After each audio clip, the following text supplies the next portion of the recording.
오늘 주기를 맞으시는 아타나시오 성인은 예수님의 삶을 많이 닮았습니다. 진리를 가르치다가 미움과 박해를 받아서 5번이나 추방이 되었으며 아리우스 이단의 맹공에도 굴복하지 않으시고 예수님께서는 하느님이시요 사람이시라는 진리와 성령님께서도 같은 하느님으로서 신성을 지니고 계심을 주장하며 삼위일체 신비를 수호하신 분입니다. 삼위일체 신앙을 불신하는 사람이 아리우스 이단이었습니다. 예수님은 피조물 중에 최고의 피조물이다. 맞습니까? 틀립니까? 이미 틀린 겁니다. 예수님은 창조주 하느님이시지 피조물이 아니거든요. 아타나시오 성인께서는 이 아리우스 이단과 끊임없이 싸우셨고 또 눈으로 보이기에는 많이 지셨습니다. 즉 5번이나 쫓겨났단 말입니다. 세상에서 지는 것처럼 보이는 경우에 이 세상은 하느님의 나라가 아니기 때문에 그런 경우가 많습니다. 헤로데에게 죽임을 당했던 세례자 요한, 동생의 아내를 데리고 사는 것은 옳지 않습니다. 여러 번 가나다가 죽지요. 이 세상만 놓고 보면 헤로데가 이긴 것 같지만 영원한 세상에서는 진리는 이 세상과 다르다는 것. 아타나시오 성인의 삶을 보면 행복하여라, 의로움 때문에 박해를 받는 사람들, 하늘나라가 그들의 것이다. 이 말씀에 희망을 걸고 살아가야 합니다. 여러분들도 옳게 살기 때문에 박해받는 수 있습니다. 잘하기 때문에 미움받는 수가 있습니다. 그럴 때 그게 예수님의 뒤를 따르는 길이고 예수님의 뒤를 따르기 때문에 겪는 고통이다 생각하시고 이걸 희생으로 봉헌을 하십시오. 옳은 일을 하다가 겪게 되는 고통을 봉헌하는 것은 정말 귀한 재물입니다. 오늘 사도행전의 이야기입니다. 이방인들도 예수님의 복음을 믿고 받아들이는 사람이 늘어납니다. 교회에 문제가 생깁니다. 왜냐하면 지금까지는 이방인들하고는 아예 상종을 안 했습니다. 같이 식사를 한다, 이거는 생각도 못할 일이었습니다. 예수님을 믿는 이방인이 생겨납니다. 그들을 만나고 그들과 식사를 해도 될까요? 처음에는 이 문제 때문에 싸우기 시작합니다. 중간에서 이걸 결정해야 되는 분이 베드로 교황님인데 베드로 교황님이 몹시 시달립니다. 베드로 교황님은 왜 말을 안 했을까요? 내 생각을 이야기하면 안 된단 말입니다. 하느님의 뜻을 전해야 됩니다. 하느님께 기도하고 기다렸습니다. 기다리는 동안 양쪽에서 들쑤셔도 됩니다. 하지만 말씀을 하시지 않습니다. 이 부분을 좀 눈여겨보셔야 됩니다. 오늘날 대자대녀들한테 모르면 모른다고 해야 됩니다. 물어보고 내 가르쳐줄게 해야 됩니다. 그게 멋진 모습입니다. 근데 모르면서 틀린 답을 해버리면 큰일 납니다. 베드로 교황님 기다렸습니다. 기다렸더니 어떤 일이 일어나느냐면 이방인이 와서 말씀 좀 해주십시오. 그래서 베드로 사도가 가서 복음을 전하는데 처음에 성령 강림 때처럼 그들이 성령을 받습니다.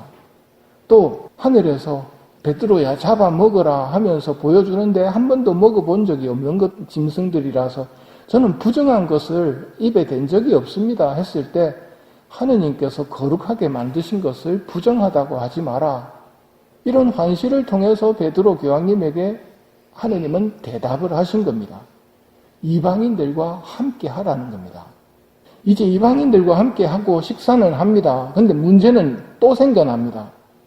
그들에게 할례를 받도록 하고 율법을 지키게 해야 된다. 반대쪽에서는 아니다. 그럴 필요 없다. 교황님은 교황님으로서의 감각이 있고 또 체험이 있었기 때문에 오늘 사도행전의 시작이 그겁니다.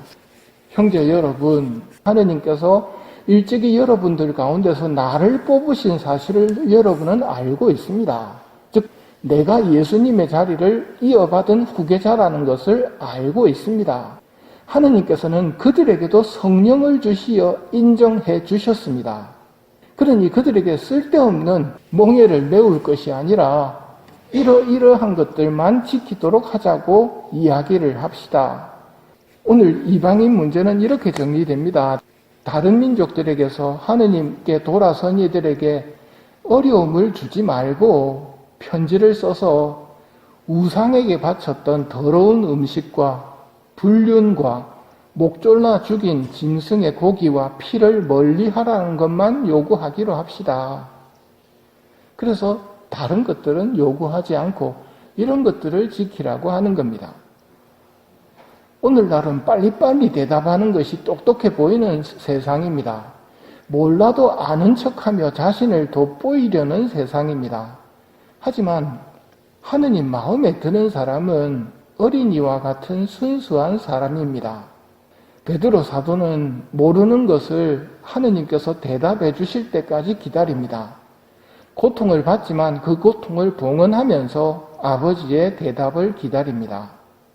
신앙생활에도 시간이 좀 걸립니다. 내가 완성되어 가는 데는 시간이 필요합니다. 오늘 복음의 말씀도 새겨봅시다. 아버지께서 나를 사랑하신 것처럼 나도 너희를 사랑하였다. 너희는 내 사랑 안에 머물러라. 내가 아버지 계명을 지켜 아버지 사랑 안에 머무르는 것처럼 너희도 내 계명을 지키면 내 사랑 안에 머무를 것이다.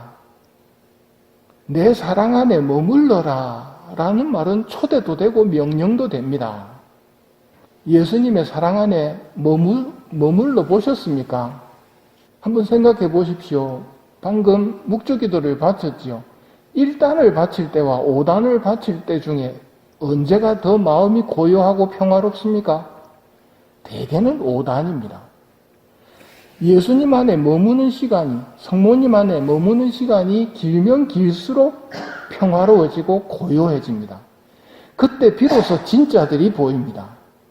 정신없을 때는 세상의 것들이 진짜처럼 보입니다만 그게 헛되다는 걸 고요해지면 보게 됩니다. 내 사랑 안에 머물러라. 그래서 영성치 한 다음에 좀 조용히 머물러야 하고 집으로 빨리 가야 한다면 가씹는 동안에도 내 안에 계신 예수님 안으로 들어가서 고요함 속에서 지나가야 됩니다. 왜 그럴까요? 그래야 제대로 볼 수 있기 때문입니다. 또 어미 품에 안긴 아기처럼 내가 묵주기도를 하면서 엄마한테 뭐라 이야기하면 나만 말하는 것 같지만 사실은 품에 안겨 있기 때문에 어머니의 체온을 이미 받고 있는 겁니다. 기도하는 순간은 이미 하느님의 은총 속에 쌓여져 있다는 말입니다. 그러니 내 사랑 안에 머물러라 라는 말씀을 잘 새기십시오. 어떻게 하면 머물 수 있습니까? 말을 듣는 것이 머무는 겁니다. 내가 아버지 계명을 지켜서 아버지 사랑 안에 머무는 것처럼 너희도 내 계명을 지키면 내 사랑 안에 머무를 것이다. 그분 안에 머무는 법이 뭡니까? 포도나무와 가지 이야기 들려주신 이유가 그겁니다. 존재 자체로 늘 그분과 붙어 있으면서 수액을 주고받으면 됩니다. 예수님 하고 부르면 왜 하실 거란 말입니다. 할 말 없으면 그걸로 그만둬도 됩니다. 예수님, 예수님. 나중에는 안 불러도 속으로 부르고 있는 것이 되고 속으로 대답을 듣고 있는 것입니다. 예수님께 사랑 고백하면서 예수님의 말씀을 안 지키는 사람, 예수님의 계명을 지키지 않는 사람은 거짓말장입니다. 계명을 지키기 싫어도 지키는 것이 사랑한다는 표징이 됩니다. 하느님을 사랑하고 그분의 계명을 지키면 기쁨으로 찰 것이라고 약속하십니다. 삼위일체이신 하느님의 선하심과 사랑을 깨닫고 예수님의 말씀을 따름으로써 우리의 사랑을 보여드릴 수 있는 은총을 청하며 이 미사를 봉헌합시다.